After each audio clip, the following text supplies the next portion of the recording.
ప్రప్రథం ఋగ్వేద్, ద్వితీయ అధర్వేద్, తృతీయ సామవేద్, చతుర్థ యజుర్వేద్. ఈ 4 వేద గ్రంథములు 108 ఉపనిషత్తులు ఏమిని బోధిస్తున్నాయనంటే, ఏకీభవ భగవాన్, దేవుడు ఒక్కగానే ఒక్కడే. తత్వాధ్యాయితే, తత్వముల వేరైన దేవుడు ఒక్కడే. వేదాధ్యాయితే, వేదముల వేరైన దేవుడు ఒక్కడే.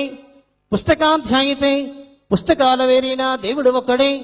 ఏకీ తృతీయైతే నమస్తే ఏకీ భావ భగవాన్, త్రికాలముల వేరైన ప్రకృతి వికృతుల వేరైన దేవుడు ఒక్కడే.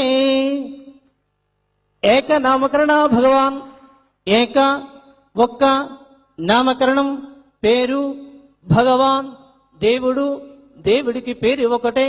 అక్షయ నామకరణ భగవాన్, అక్షయుడు స్థిరమైన వాడు అయి ఉన్నాడు. 2 చెప్పలు కూడా దేనికి స్తోత్రం.